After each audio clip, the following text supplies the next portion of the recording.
Good afternoon, early evening, Knicks Nation. I just got back from Florida a couple of hours ago. Had time to have some dinner and chill in my own house for a minute. And so I didn't get a chance to do my morning video like I normally do because I was traveling today from the DC area to Florida. So anyway, good afternoon. I hope you're all safe and healthy since the last time I talked to y'all. I hope your family is safe and healthy and that the needs of you and your family in terms of food, shelter, clothing, as well as health are being met today. Blessings upon those that work in the healthcare field along with first responders who every day are doing their best to save lives. Blessings also upon those that pick up garbage to keep our places clean and those that make deliveries for us for our convenience. Double blessings on the men and women trying to help rescue, deliver, and recover teenagers and children that are victims of child molestation and pedophilia. People that are victims of pornography and child pornography, prostitution, child prostitution, human trafficking, and sex slavery. Like the young 15-year-old girl in Clearwater, Florida yesterday, a runaway, was being snatched by a 43-year-old man, but the customers of the gas station that she was there at recognized what was going on and saved the young girl from whatever would have happened to her with that 43-year-old man that was snatching her. Stuff like that. Curses on that man, blessings on those people. Double blessings on the homeless. More than 700,000 men, women, children, families, and senior citizens homeless in the United States of America, and millions around the world in similar or worse conditions. Blessings upon them, for theirs is the kingdom. There was a basketball game last night at Madison Square Garden. The Washington Wizards defeated New York Knicks 120-103. And let's first do the backdrop. All of the players, I don't care what the report was, but I'm going to tell you right now, all of the players that were sat down yesterday are going to be on the team. And of course, there's no surprise, like if I'm talking about Mikal Bridges or Giannobi, Cat, Brunson. But I'm talking about Landry Shamet and Ariel Hukporti. They were sat too. They're going to be on the team, okay? They're not going anywhere. So, and I have to make a correction. I said there are 12 spots. There are actually 14. So there are 14 roster spots and 3 two-way spots. Somebody corrected me. I thank them for that. And yes, that is true. There's 14 roster spots and 3 two-way spots. Now, the two-way spots are already done. They have 3 two-way guys, Tosan, Ivo Bowman, and then there's Jameson, Trey Jameson III, and then there's Kevin McCullough. These guys already signed two-way contracts. They also signed camp contracts, but that's standard practice. But they already signed two-way contracts, okay? So they're the 3 off the board. Now you have 14, okay? So now you have Bridges, Anunoby, Towns, Mitchell Robinson, Ariel Hukporti. You have Landry Shamet, you have Jalen Brunson, and Josh Hart. That's 8.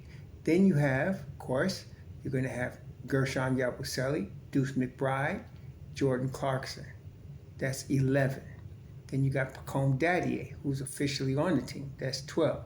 Then you also got, officially on the team, Tyler Kolek. That's 13. And then you have, on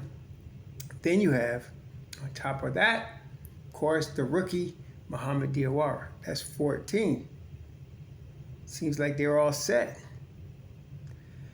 But no, that 14 included Shamet.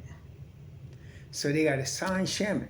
Okay, so if they want to add another veteran like Malcolm Brogdon, they need to make a trade of one of their guaranteed contracts. We mentioned this many times, but I just want to go over it one more time before we go into other part of this content today. But if they traded Kolek, they could sign Brogdon, but they would have no more money to make any other moves for the rest of the season. The Don don't like to operate like that. So, if they traded Dadiet, which is a strong indication, they started him this is at least the second game in which he has started in preseason. So they're definitely showcasing him. So they've already been talking to people. The phones have been working. You're going to find out between now and Saturday, between today, Tuesday, and Saturday, the next couple of days, about Dadiet being traded. You trade him at $2.8 million. You can sign Brogdon because even though he'll be getting paid 3.5, but it's only 2.2 against the cap. And then you trade Dadiet, you end up having about $6.5 million, and you sign Shamet, Brogdon, and of course Mohamed Diawara. That gets you about $5 million right there, a little over $5. You have about $1 million, which you can use to give half a season to a veteran. Now, last night, Yabusele was played at center. But I can tell you right now, unless there's injuries, you're hardly going to see him play center. He was getting toasted last night at center. He was getting toasted at the 5 spot last night. Marvin Bagley was having one of his better games against Yabusele. Just the size factor was just too much for Yabusele. Yabusele will play the 4, and he's going to back up Karl Anthony Towns at the 4. When Karl moves to the 5, or if Karl rests and Mitchell Robinson is there at the 5, Yabusele will be at the 4. He's going to be very good at the 4. I know he looks rough this preseason. He really does. But I'm looking at a player that's just a couple of things. You got to remember, this money he just signed for is his biggest bag. Okay? So anybody that just signs their biggest bag is going to be a little bit nervous with that. Then it's a new team. Okay, so he's still figuring it out. It's a new offense. At the end of the day, though, when we get into the season, you're going to love Yabusele. He's going to bring everything you expected him to bring. The defense, the rebounding, the three-point shooting, the hustle. He's going to bring all that. And so it's just, I'm not worried about him right now. Deuce is Deuce. Deuce did not have he had a terrible shooting game last night. He turned the ball over. For him, it's a lot, 3 times. He turned the ball over, which for Deuce is heavy amount of turnover. Deuce don't return the ball over like that. So he did not have one of his better games, but he was playing with some subpar guys. Clarkson also. Clarkson was playing small forward last night. Totally out of position, okay? But the key thing is Brogdon. Brogdon did not play well, but Brogdon played 18 minutes last night. I'm going to tell you, it would be surprising to me if he ever played more than 12 minutes during the course of the season. They did not bring him here. See, in spite of all the content creators making all of these photos of Brogdon and the bench and Brogdon's the game changer, it's not all that. I've been telling you, he's a 12th man, okay? And they're expecting him to bring veteran play for about 8 to 12 minutes a game. That's it, okay? And he could do that. And the key thing about Brogdon being a veteran that can play 8 to 12 minutes a game, you can put him in game 6 in the semifinals of the conference. And he can hit a big shot for you. He's been there. He's done that, okay? That's why you want to sign him. I have people making decisions about who to cut. Well, we need to keep Dadiet, and he's got too much upside. We need to keep Kolek. He played real good last night. You don't make long-term decisions based on short-term results. When you're looking at chess and not checkers. We're looking at a chess game. So we're talking about playoffs. Brogdon would play. He wouldn't play rotation minutes necessarily, but he's going to play important minutes because in the playoffs, every minute is important. And that's what we're looking at with him. So I would be surprised if by the end of this week, they didn't sign Brogdon and trade Dadiet. You don't need to trade anybody to sign Shamet because you got the money. So you sign Shamet and you trade Dadiet and you get Brogdon. Now, you got to make a case, right? I mean, I think I got to believe that Garrett Mathews, he didn't shoot the ball well either. But again, he's playing with end-of-the-bench players. I would be looking hard at him. And now this is where Kolek comes in.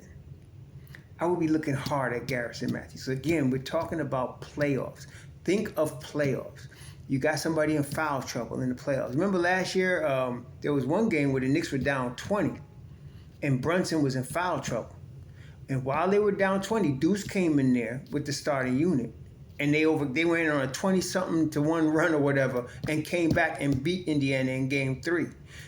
That could happen in the playoffs. So you need a guy that you can call on that can knock. That's definitely a floor spacer that they got to pay attention to, because he can not in the playoffs. Every minute counts. So a guy like Garrett Mathews that can knock down 2 threes in a sequence, maybe he's out there for 10 minutes, he could knock down 2 threes in that time. That could change everything. Okay, so I would look hard at him. That's why I'm talking about Tyler Kolek in the sense of being traded. Now, yesterday, I have to say, Tyler Kolek had his best game, in my view, as a New York Knick since he's been here. I mean, look, 7 of 13 from the field. He only shot 1 of 5 from 3, but I'm not worried about that. 5 of 5 from the line, 6 assists, 20 points, but plus 10. I don't even remember the last time Tyler Kolek played and was plus at all. Okay, so he played well last night. Defense still wasn't up to par, but listen, plus 10 is plus 10. See, so the brother was plus 10 last night. To me, if they're interested in trading him, he made a good case for a lot of teams last night. See, he made a good case. He's not making a case to play. Some deluded people think he's not going to play. Okay, you got Brunson, you got McBride, you're going to have Brogdon. And I want to say, last night, for a few minutes, they played Jordan Clarkson at point guard, and he did pretty well. And I had heard that he could play that role. In his 6th Man of the Year stint, he was off guard, and he's going to be mostly off guard here. But he did set up the offense, and he did play well from the point guard position last night. So you got him too. So, I mean, where's Kolek going to play? He's not. He's not going to play. So that's that. So in order to help him, and a lot of people are still on this, they shouldn't have traded Obi. That's willful ignorance. They traded Obi because he wasn't going to play, because he was drafted to be a starting power forward, and then Tibbs decided his starting power forward was Julius Randle, and all he did was become All-NBA twice. So Obi was never going to get the opportunity. So he went to Indiana to get the opportunity, but then Indiana ended up getting Pascal Siakam. That was after the Obi trade. So Obi again finds himself in the rotation, but not a starter, not a full-time starter. But that was the rationale. He was giving him a break so that he could get opportunity to start and play. And he's playing, and obviously we remember him last year. He played a big role in Indiana beating us last year. He was a major piece for them coming off the bench. So that's why you trade guys. It's not like you don't hang on to guys because you want them like they're your slaves. Okay? You want to do right by the player. And Obi was drafted to start. And then Tibbs decided, no, my man Juju's going to start. And that's Tibbs' call. That's how it went, okay? Same with Emmanuel Quickley. Emmanuel Quickley was a starter coming off the bench. His rookie year, he came off the bench. The second year, came off the bench. But by the 3rd year, he really was a starter coming off the bench. And he wanted to start. But then the Knicks went and got Jalen Brunson, okay, and handed him the ball. So now you got to do right by Quickley. All right, and so now, of course, we know now Knicks saw an opportunity to go from future value with Quickley and RJ to present value with OG.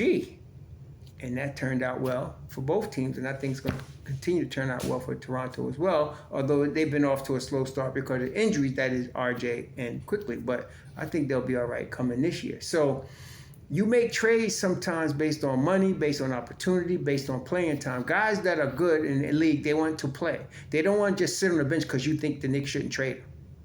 All right? So Kolek, if he can go on a team like Charlotte or Brooklyn, if he can get on a team like that, he will play. He will play consistent minutes. I don't know if he'll start, but he'll get consistent minutes and he'll get opportunities to start.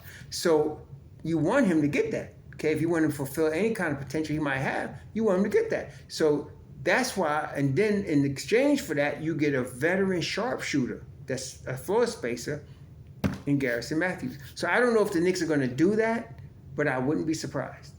I can guarantee you they're trading Dadiet. They're trading Dadiet and they're signing Brogdon. And I don't know if they're going to keep Mathews or not, but that is what's on the table, is what I'm looking at. Yeah, because this is a championship year. You got to have veterans. This is the veteran time. Okay, you want to win your chip. You develop what you develop. You're ready now. You're stepping out. It's time to get this chip. You need vets. Rookies ain't in this thing right there. This is for grown ass men right now, not babies, not youngins. Youngins got to go to bed. The grown ups got to come out. Okay, and so this is how you do that. So now, plus on top of that, Alex Len, you can forget it.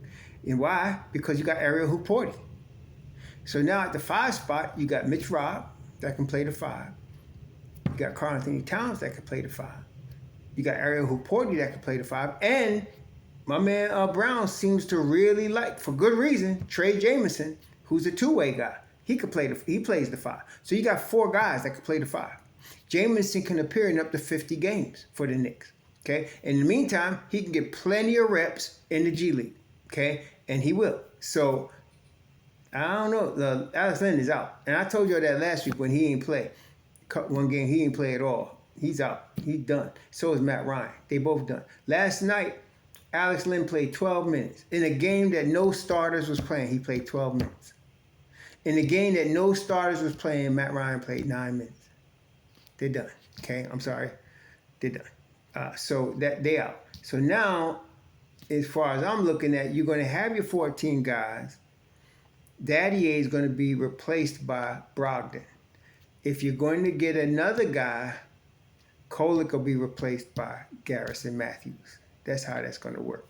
And so we'll see, though. And I'm telling you what, we're going to see before Saturday. This is Tuesday. So in the next Wednesday, Thursday, Friday, in the next 3 days, you're going to know what's going on. It's going to happen, okay? So my prediction, though, is Dadiet first out, possible Kolek. If the Knicks decide to keep Mathews, then Kolek is out.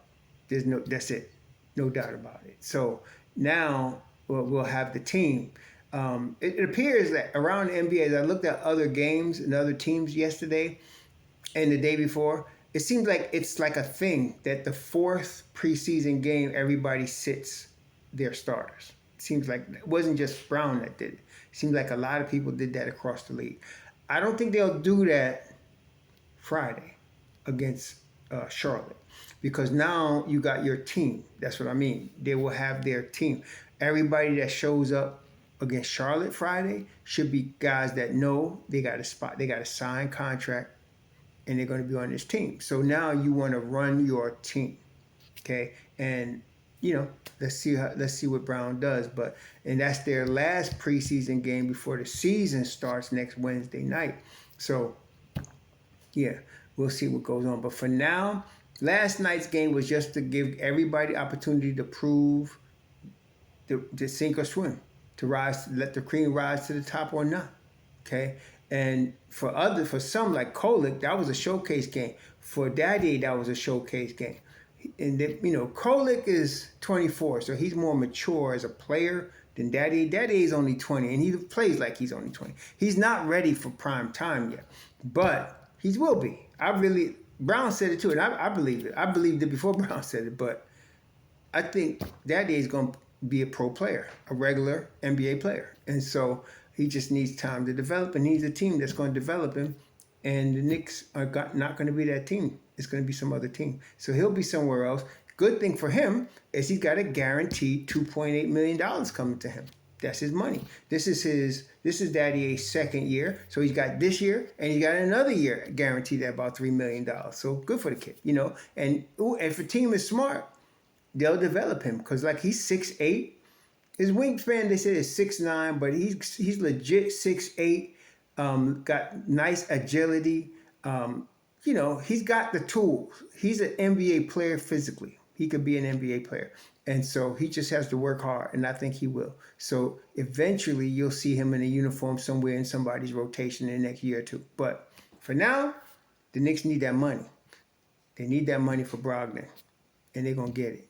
So anyway, yeah, last night was ugly basketball for the most part, but it was good when Toussaint, it was Garrett Mathews, it was Jameson. Those guys came in the game and balled out, man. They at the fourth quarter. That's why it was only, I say only 17 point, but they was down by 30 at one point. So those guys came in and did business. Jameson is a hustler, man. I like his attitude. I like his game. Clean cut kid. I like him. So I think Brown does too. I think you're going to see him come up and get some light a little bit during the course of the season. But it's good. So now you got, like I said, you got 4 legit dudes that can play the 5. So we're not worried about the 5 spot. You got at least 3 that can play the point guard. So you're not worried about the point guard spot. You got wings. You got Hart. You got Jordan Clarkson that can play the wing.